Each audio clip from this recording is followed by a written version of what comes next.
If you have your Bibles, I invite you to turn with me to 2 Samuel 13. We're in a series on King David, and this part of the series we've named The Heart of a King, and we come to the story of one of David's sons, a man by the name of Absalom, a man who was a rebel at heart and proved it ultimately by trying to overthrow and kill his father, King David.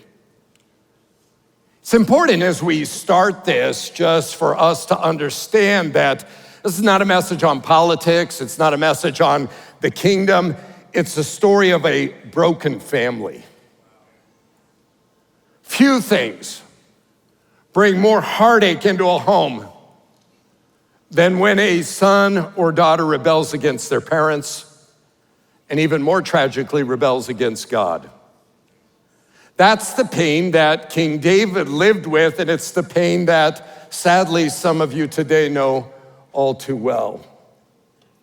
So Absalom's life literally becomes a case study in rebellion.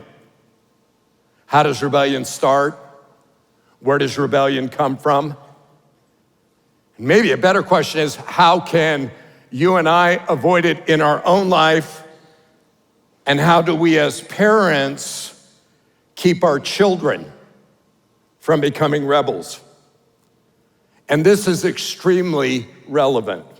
In an article entitled "Study Finds Why Majority of Gen Z Embrace Their Rebellious Spirit," the study said this: the spirit of rebellion is thriving, especially among younger Americans, according to new research.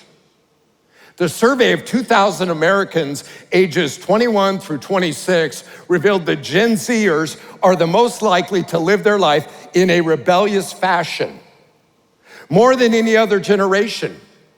74% of Gen Z embrace their rebellious spirit, compared to only half of millennials, 52%, and only 39% of baby boomers.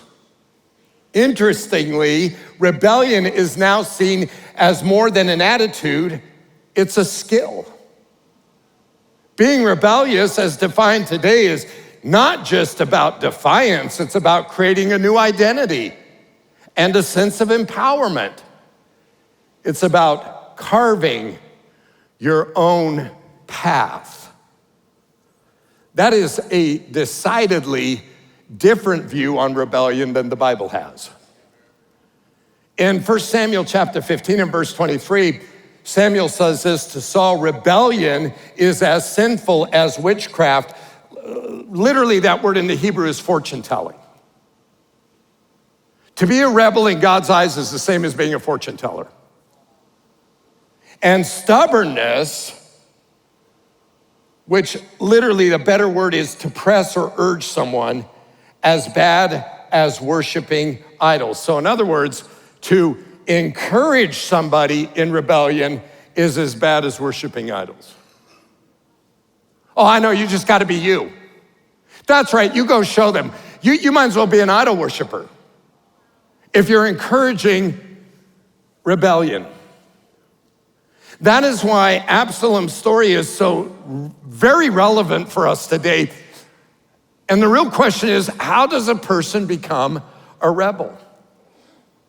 Secular experts tell us that rebellion can come from a variety of sources. Let me give you just four. Number one, they say it can be a part of brain development. A teenager's brains are undergoing significant changes, particularly in the limbic system, which is responsible for emotions and sensation seeking. This can lead to impulsivity and risk-taking. Other secular researchers theorize, and this is just a theory, this is not science. This is a secular guess. Others speculate that identity formation is what's at stake here. Adolescence is a crucial time for forming one's identity.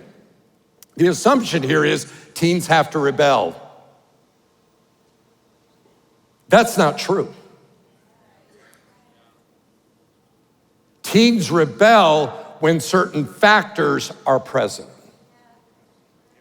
Rebellion, this researcher says, can be a way for teenagers to assert their individuality and detach from their parents. The point of adolescence is to individuate from their parents. Others suggest evolutionary theory, and they suggest that teenage rebellion is an evolutionary basis, helping individuals to seek new experiences and find mates outside their immediate social group. There's, quote, a biological benefit to teenage primates rebelling against their parents. So if we study the monkeys, that's the conclusion you get. Fourth, parental and societal expectations. Some theorize that teenagers often rebel against strict or controlling environments, especially when they feel misunderstood or restricted. I want to just suggest to you the Bible is much more clear than that, and much more precise in its description of rebellion in a life of a person, in this case, Absalom. His name, Absalom, in the Hebrew, Abishalom, means father, Abi, father of peace, shalom. But he is anything but a peacemaker. And as we look at it, I want to give you 6 steps to rebellion, and I hope you write them down. I hope you think about them, that you'll talk about them. If you're married, that you'll talk about them with your mate. If you have children, that you'll talk about, no matter where your kids are at in the spectrum of your life as a parent.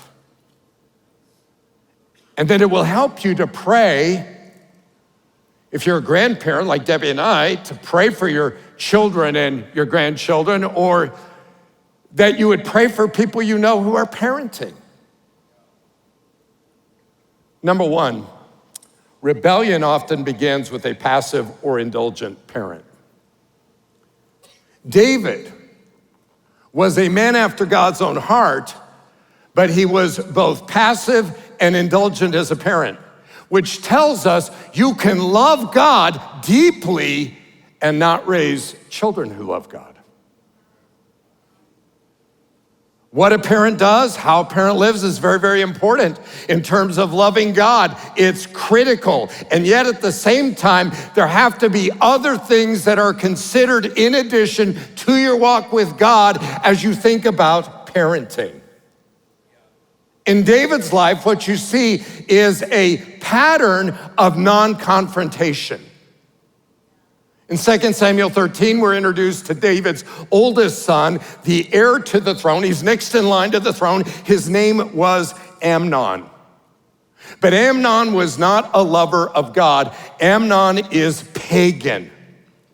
Here's how we understand it. If you read 2 Samuel, if you could read it in the Hebrew, you would see that there is much in the story that parallels the story of Dinah in the book of Genesis, chapter 37, Jacob's daughter who was raped. And so what happens here is the writer of Samuel is telling us, listen, this guy, he is like Shechem who raped Dinah, and he is as pagan as Shechem. Let's look at it here.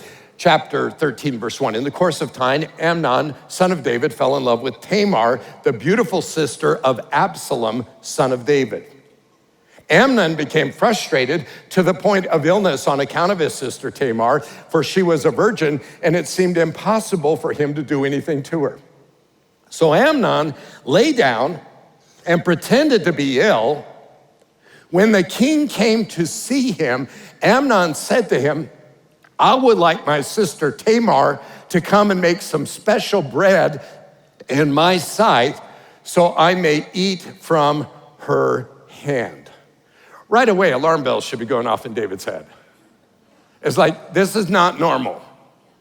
Something's wrong here. David knows Amnon is not a lover of God. David, though, is asleep, passively parenting, indulging his children's every wish. Amnon said to Tamar, bring the food here into my bedroom so I may eat from your hand. And Tamar took the bread she had prepared, brought it to her brother Amnon in his bedroom. But when she took it to him to eat, he grabbed her and said, come to bed with me, my sister. Don't, my brother, she said to him, don't force me. Such a thing should not be done in Israel. Don't do this wicked thing. But he refused to listen to her. And since he was stronger than she, he raped her. What's David's response? When David heard all of this, he was furious. He's angry, but he didn't do anything. What's going on here? Why, David, are you so passive? Why, David, are you so indulgent? What's happening in your heart and your mind? I want to suggest to you it's because he realizes he raped Bathsheba. And the guilt and the shame over his own sin incapacitates him when it comes to confronting his son over a similar sin. Listen, parents can be passive for a variety of reasons. Personal guilt, a busy schedule, a lack of relationship, a fear of alienating their son or their daughter. Sometimes just ignorance on parenting. They weren't raised by a good parent, so they don't know how to parent, and they falsely assume, well, you know what, I figured it out and I turned out okay, so they'll have to figure it out and they'll turn out okay, which is like playing Russian roulette with your children. And this was a pattern in David's life. He was passive not only in confronting sin, but he was passive in developing his children's walk with God. He was passive by not setting boundaries. Parents, I want to pause just for a moment and just say you have to set boundaries. You're the parent, not the friend. Friendship comes later. When your children are in your home, you're the parent. They need a parent. You say, what kinds of boundaries? Well, I think obviously there's curfews, but I think you set boundaries on friends. There are some friends who will only take your children down the wrong path, period. And when you see that, you have to be able to clearly deal with it and say, you know what, that person's not a friend for you. You can't allow your children to be linked up with people who have zero desire for God and have those people be the person who's speaking into their life. You have to set boundaries on media and on gaming. Listen to this. This is from the American Psychological Association. Violent games increase aggression and reduce empathy and moral engagement, leading to anxiety, mood disorders, as well as social and emotional difficulties for children. That is a fact. That's not an opinion. You could find that everywhere. If you're letting your child constantly sitting in front of that gaming console and playing with who knows where in the world and who knows what they're saying, and they become the person on the screen that's taking people out, listen, you are cultivating in that moment. What's being cultivated is an increase in aggression, a reduced empathy, and moral engagement. So their moral engagement is shrinking. The result is anxiety, mood disorders, social and emotional difficulties. If your child, this is not going to be popular with some people, but it is the truth. If your child has a phone, you should use the parental controls to restrict content, period. One study found this, that 50% of children sleep with their phone. And the average child spends 3 hours and 20 minutes per day on their phone. John Mark Comer, who pastored in the Northwest, now lives in LA, is a writer and a blogger on all things Christian, says this about, he has deep concerns about children and phones. Has a big article on how people in Silicon Valley, they don't let their kids have phones because they know what's in the phone and what a phone will do to a child. He tells his kids you get a flip phone at age 16. You can't have an iPhone until you're 18 and you're gonna pay for both. In sharing his concerns about iPhones and children, he retweeted this from Cultural Moment. The iPhone is a greater threat to the gospel of Jesus in the West than secularism ever has been or ever will be. You just got to think this through, parents. You hand that child and you say, well, I got to be able to get in touch with them. Flip phones work. Instead, you're letting your children be on Snapchat, you're letting them be on TikTok, seeing who knows what, you're letting them have the run of things, and I'm telling you, you're setting them up to have problems through their entire life. You say, like what? Pornography. Because once that gets in their system, you talk to people who are porn addicts today, it starts in the adolescent years. You're setting your child up for failure when it comes to marital relationships that are healthy and fulfilling. It's not loving, moms and dads, to be a passive parent. And it's not unloving to say no. You have to be proactive. Your assignment is to lead your kids in setting boundaries, building friendships, and cultivating their walk with God. And if you don't disciple your children, the world will. Part of parenting is dealing with your own sin first, though, so that it doesn't keep you from dealing with your children's sin.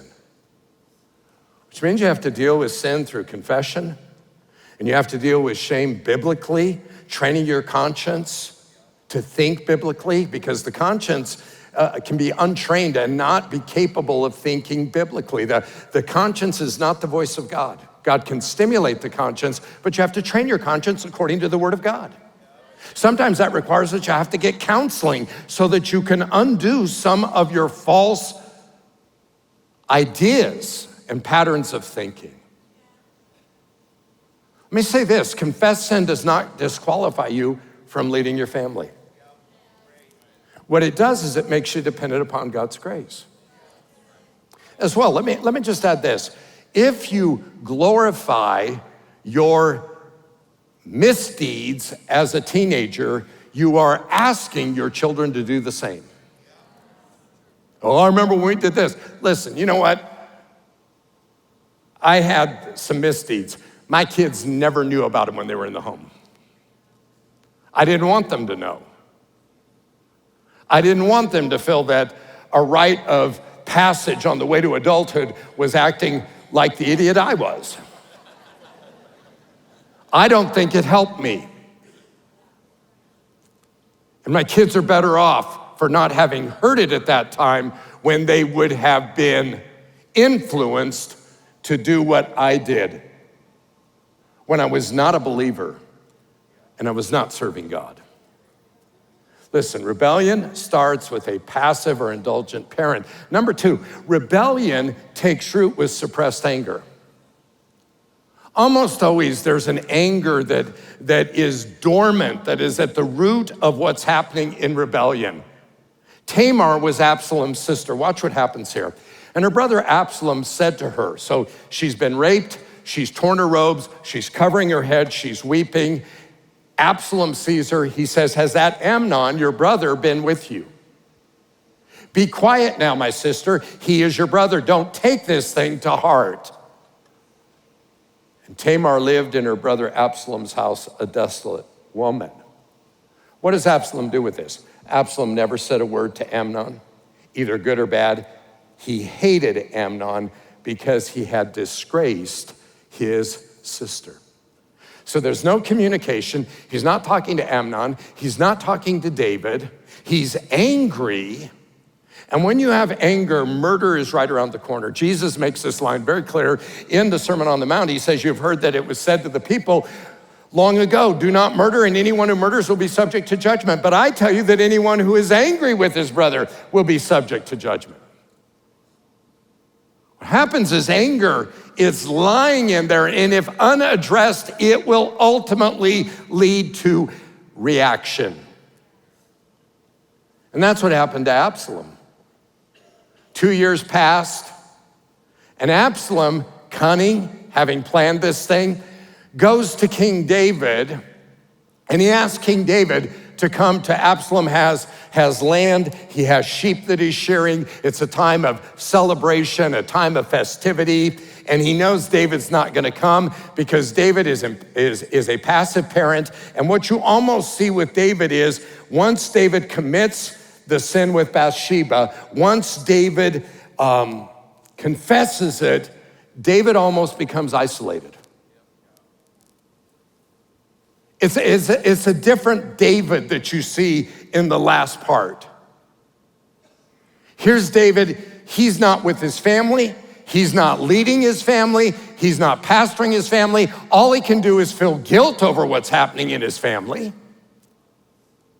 So he tells Absalom, listen, I can't go. When he tells Absalom that, Absalom makes his move. He asks David, he says, well, you know what? If you can't come, would you send Amnon, because Amnon is heir to the throne. So would you send the heir apparent to the throne, next in line to the throne, and passive, indulgent David couldn't even see what was happening. Which tells you he's not been around his children. Had he been around his children, he would have seen what was happening with his children. He's not spending time with his kids. And these are adult children. Listen, I will never be done being a parent. You will never be done being a parent. You don't parent the same way, but you still are a parent. You still love your children. You still care for your children. You do it in a different way because you're not the authority figure to tell them you have to do this. That's not what you do. Some of you have tried that and you know it doesn't work. But there is a way to parent nonetheless. And here's David. He is completely outside his children's life, can't see what's happening. And Absalom orders his men to kill Amnon at the feast. Absalom fled then, went to Talmai, son of Ammihud, the king of Geshur. This is his mother's dad. So he's going to his grandpa's place, 80 miles northeast of Jerusalem. But King David mourned for his son every day. And after Absalom fled and went to Geshur, he stayed there 3 years. And the spirit of the king longed to go to Absalom, for he was consoled concerning Amnon's death. So here is Absalom. He's a fugitive. He's away. Who should own the responsibility of bringing Absalom back if he's going to be brought back? David. Parents, you need to be the one who is as the parent. Reconciliation starts with me, not with my children. Here he is, he's consoled, and he longed to go to Absalom, but he does nothing about it. Why? Because as a passive parent, he is incapable of initiating conversation with his children. As for Absalom, killing Amnon did not resolve his anger, because anger acted upon doesn't stop anger, it increases it. And the suppressed anger then gives birth to rebellion. You know, a lot of times people will say that rebellion starts in the heart of a child who's raised in a strict environment. I don't believe that at all.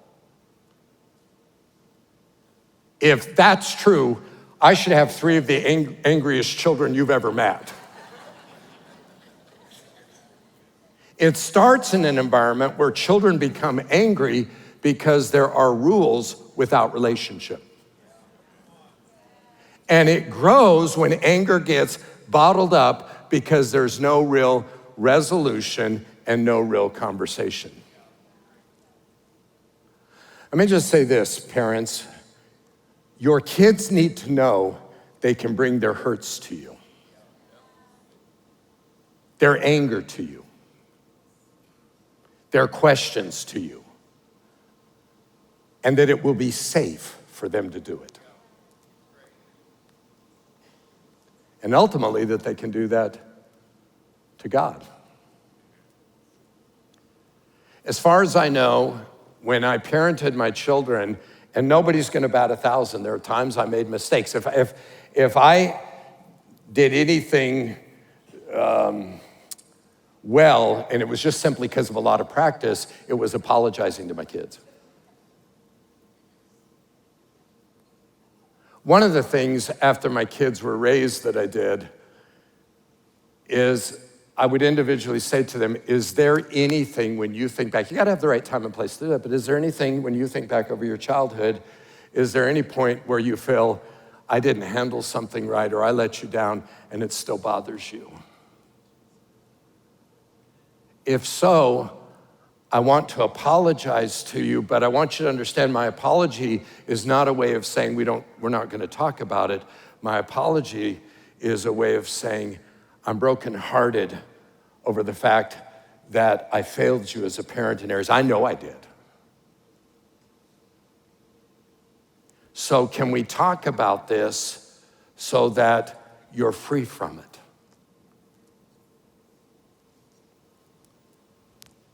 This is what a parent has to do if you're going to have that safety of communication. And if they don't feel safe bringing their problems to you, they will harbor them in their heart, and anger, bitterness, and rebellion will be the result. You can't bow up when your children come to you and say, listen, what you did here hurt me. You may have ultimately made the right decision, but you can make the right decision in the wrong way, right? You make it with the wrong attitude. You can say words you should not have said. You could have been right in the final analysis and wrong all the way in which you did it. And then you have a child that's bitter and you say, well, I did the right thing. Well, you did it in the wrong way. And again, I'm not against you as a parent. And I'm not saying I'm the perfect parent. Listen, if you heard anything other than, I'm not the perfect parent. I just tried to keep my kids in a place where their heart was always open to me, where they never closed their spirit to me. Where I let them know that listen, I want to make things right by them. And it's not only what I did to them, but if I talked to their mother, if I talked to Debbie in a way that dishonored her, then I needed to own that in front of them and her. See, too many times pride gets in the way and people feel like, well, if I do that, then, and they won't do it. And then they feel too late to do it. And can I just tell you, it's never too late. And I'm only saying this because I want to help you. Let me say this, that as a parent, if you're just getting started in the parenting, one of the things you should do, this is a great value of life groups, is to ask parents who have navigated parenting successfully. I was always looking for people who were ahead of me in the game. I was watching their kids, trying to see what I thought. And then I would go to the parent, I would say, how'd you do this? How'd you do that? So that I could learn from them. Better to learn from somebody else's mistakes than my own, right? Just because I was the pastor didn't mean that I knew everything about parenting, but I wanted my kids to grow up to love God with all their heart. That's all I really cared about. What do I need to do to make that happen? You need to be around people that can serve as a model. And when you look at your friendships, if you're like, well, I'll never want to be a parent like them, then you need to get some other friends in your circle. Number 3, rebellion grows in isolation. So Absalom fled to his grandfather. He stays there 3 years. Joab, who is the general of the army and incidentally is a nephew to King David, sees that David longs for Absalom. So David obviously doesn't know what to do. He's frozen. So through a turn of events, Joab was allowed to bring Absalom back to Jerusalem. Here's what happens. Then Joab went to Geshur and brought Absalom back to Jerusalem. But the king said, he must go to his own house. He must not see my face. Now this is from the man who says, I long for him. This makes -0 sense. He cannot resolve the feelings he has internally. Therefore, he cannot express any feelings externally to people that he loves. This is horrible parenting. But see, this is a passive parent who doesn't know how to resolve circumstances and situations. And granted, it would be very, very difficult to resolve it. So Absalom went to his own house and did not see the face of the king. Absalom lived 2 years in Jerusalem without seeing the king's face. So 3 years in Geshur, 2 years in Jerusalem. We're talking 5 years pass. And for Absalom, there's this anger that's building. His dad never did anything, so he did something about it. And now his dad says everything's okay, but his dad won't talk to him. Parents, you got to think about, if you're offering forgiveness, then you have to have with that relationship. And here is David, and there's no relationship there. Absalom's wondering what in the world is going on. And now Absalom's angry, and Absalom is beginning to connive. He's angry at David, and he's saying, you know what? I don't like him. I don't respect him. And you know what? I want to replace him. But he knows this. He knows that if he's not allowed to see David, that means he's not allowed to eat at the king's table. And if you're not allowed to eat at the king's table, you have no influence in the royal court. And if you have no influence in the royal court, the odds that you're going to succeed David as king, because now Absalom's next in line to the throne, they are really narrow. So Absalom knows he's got to fix this.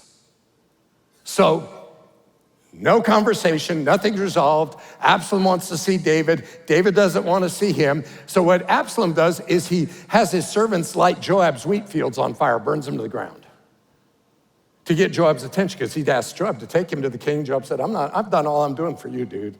And so then when he lights his fields on fire, Joab's obviously upset. From Absalom's standpoint, he knows the law is going to make him pay for the damage, cheap price to pay to be the next king. So Joab goes and arranges once again for Absalom to see the king. 5 years had passed. Watch what happens. Then the king summoned Absalom, and he came in and bowed down with his face to the ground before the king. And the king kissed Absalom. That's it. No conversation. I mean, this is shocking. You haven't seen one another in 5 years? Not one word is spoken. Simply an act of kissing, which is an act of acceptance, but not an act of resolution. And there's this distance between Absalom and David that results in isolation, a lack of conversation, and leads to rebellion.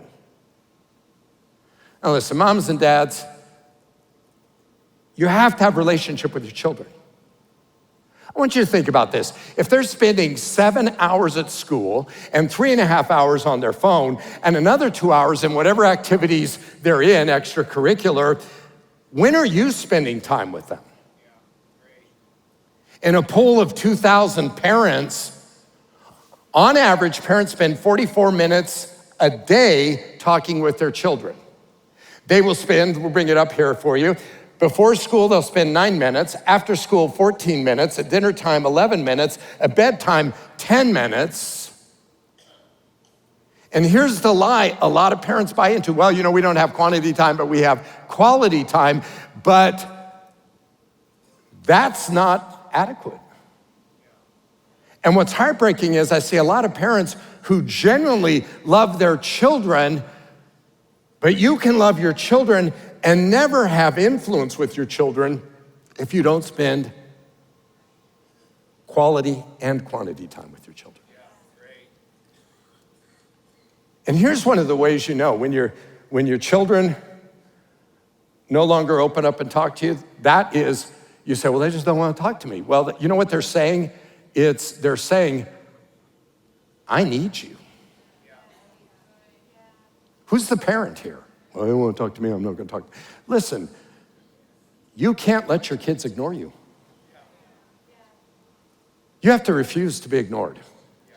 And you don't do that by being a bully. You do it by being safe. You do it by finding the time, building the relationship, and by creating time. Debbie and I understood, if our kids were struggling in any way, that just meant they needed more time with us. That's what that meant. You see, it's all a matter of what's important to you. You get there, you get where it's important, and if you think spending time with your child is important, you will find ways to do it. And you must. And I know you want to. It's just sometimes people don't think about this. Number 4, rebellion is obsessed with outward image. For Absalom, image is everything. Look at this in 2 Samuel 18:18. During his lifetime, Absalom had built a monument to himself in the king's valley, for he said, I have no son to carry on my name. Now, let me stop and say this so you understand this, because you're like, well, he never had children. I guess I can understand that. No, he's going to have 3 sons and a daughter. So this is early on. This is in his young adult years. He's building a monument to himself, and he names it after himself. And it is known as Absalom's monument to this day. In chapter 14 and verse 25, now Absalom was praised as the most handsome man in all Israel. He was flawless from head to foot. He cut his hair only once a year, and then only because it was so heavy. And when he weighed it out, it came to 5 pounds. Some scholars say, no, it's 2 pounds. Either way, it's a whole lot of hair. And then we read this in chapter 15. And after this, Absalom bought a chariot. He went out and got a Lambo and 450 horses under the hood. And he hired 50 bodyguards to run ahead. Why do you need bodyguards? Who's trying to kill you? I mean, do you get it? Image is everything. His looks, his hair, his chariot, even a monument to himself. He's obsessed with how he appears to people. I wonder if it's a cry on his part for affirmation from his father he could never get. Hey, I'm over here, notice me. Hey, I bought a chariot. I got 50 guys running in front of it. Can you see me now? Hey, Dad, I built a monument to myself. Can I just tell you, if you don't affirm your kids, they'll look for affirmation somewhere else. And they'll look for it in other things or other people. I just want to say, do you tell your children you love them? I would challenge you. Tell your child every day you love them. Some of you say, well, I tell them I love them, but you only do it periodically. You kind of pass it out like it's some golden ticket or something that, oh, today they said they love me. Listen, tell them you love them and mean it. Look them in the eye. Be affectionate with your kids in a godly and a wholesome way. Listen, here he is. He's obsessed with how he appears to people. And can I just say, that same obsession drives our culture today. Social media is a comparison factory where life is measured in likes and follows. And what happens is, if we're not careful as a parent, children can buy into the lie that popularity equals identity. Listen, moms and dads, our job is to help our people understand, help our children understand their value is not in the follows they get on Instagram, the looks they get, or on TikTok or wherever it is. But their identity is based on who they are in Christ and on how much they mean to us. Remind them that if image is their obsession, pride controls their direction, and rebellion won't be far behind. Say that again. If image is their obsession, pride controls their direction, Bible says, pride goeth before a fall. And rebellion won't be far behind. Number 5, rebellion grows as it undermines authority.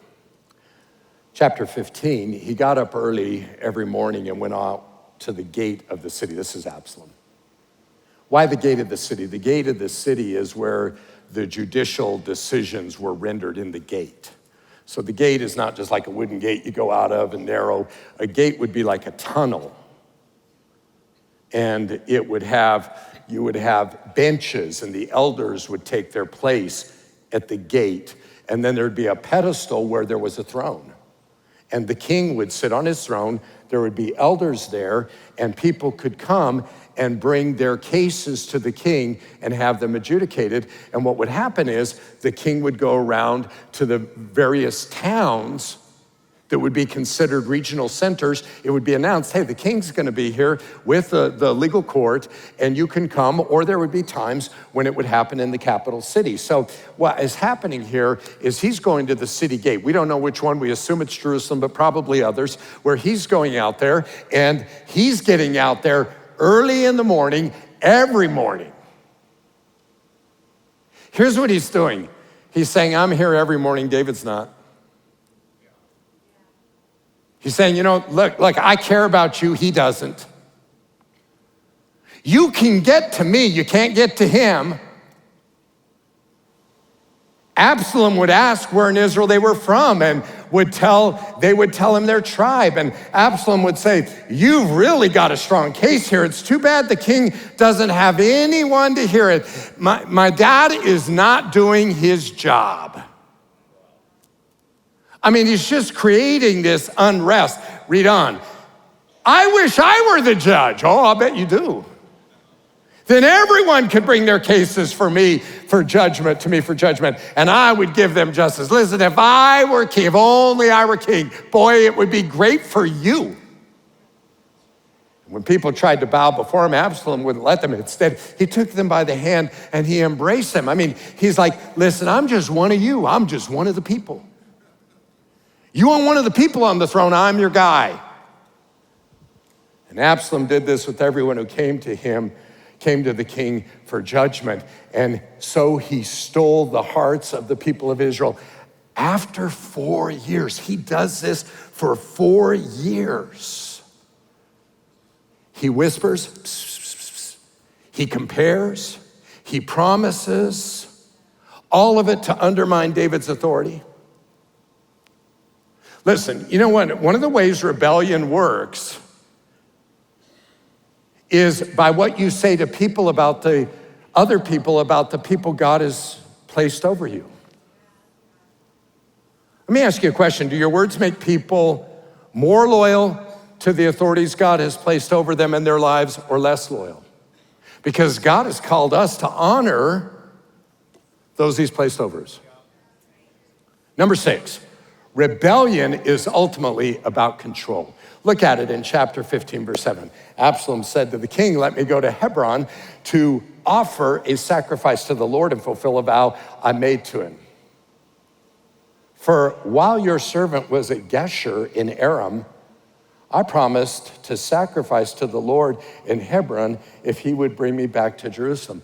Well, you know what, Absalom? You've been back a while. You've been back 6 years. If this is so pressing, why did it take you so long? You see, people who are rebels, they'll gussy everything up in religious jargon. God told me, I feel the Lord leading me. I think this is a spiritual offering I'm making. And this is what he's doing. And the sad thing is, David he's blind. So here's Absalom. Look at it. He takes 200 men from Jerusalem with him as guests, but they knew nothing of his intentions. So what's happening is he gets all the governmental officials who are running the government of the country. He invites them to Hebron with David's blessing. When they get there, all of a sudden he proclaims himself king. Now what are they going to do? Because if they say, hey, I'm on David's side, they're dead men. Meanwhile, back at Jerusalem, David doesn't have any of the people he needs to run the government or to make the decisions. David is completely on his own. So David flees Jerusalem because Absalom, if you can believe it, is going to kill his father. And all because long before Absalom sought to overthrow David, he allowed things to fester in his heart. He let bitterness, he let anger, he let pride take the throne of his heart, and rebellion always starts on the inside. So as we wrap this up, I just want to ask you a couple questions. Are there things festering in your heart right now? Bitterness maybe that you haven't released to the Lord? Somebody did something, it cost you, it hurt people you loved, it hurt you, and you've never let go of it. You've never functioned with it. Resolved. Or maybe an anger you're holding on to. Maybe you've decided the best way not to get hurt is to isolate yourself, so now you're isolated. Or there's an obsession with your image, what people think, or maybe you always have to be in charge of everything. Those aren't just personal struggles, they're warning signs that you're headed towards something spiritually dangerous. And here's the good news. You don't have to stay there. Your children don't have to stay there. You can bring those things to God. You can confess them, and his grace is bigger than your failures, and his mercy is deeper than your wounds, and his love is stronger than your pride. And I would just say this, moms and dads, your children are watching you. The way you handle your heart, the way you handle your words, the way you discipline and guide yourself, because you can't lead your children if you can't lead yourself. And the way you handle your heart, the way you handle your words, and the way you lead yourself will directly affect your ability to guide your child either to life or to let them, because of your passivity, fall into rebellion. Let me just say this, discipline isn't just correction, it's hope. If done correctly, it will steer your child toward God and will build character that will help them train their heart so they can live life as a healthy, Christ-exalting adult. And what the story of Absalom is it's a warning. It's a reminder that if we don't guard our heart, we can get ourselves in big trouble. I wonder in Proverbs 4:23 if when Solomon wrote these words, if he was thinking of his brother Absalom, above all else, guard your heart, for from it flow the issues of life. What you have on the inside ultimately comes out on the outside.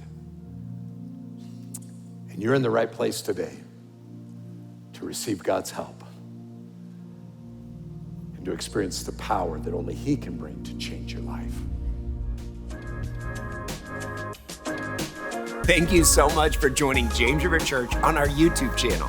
Our prayer is that God encouraged you and your faith was strengthened today. And we would love for you to be a part of our online family. As well, we would love if you'd subscribe to our YouTube channel and press the bell for notifications. You'll be so glad you did, because we're always putting out great sermons, new worship content, and it helps you know when we go live for our weekly services. We hope you have an amazing day, and thank you again for watching. God bless.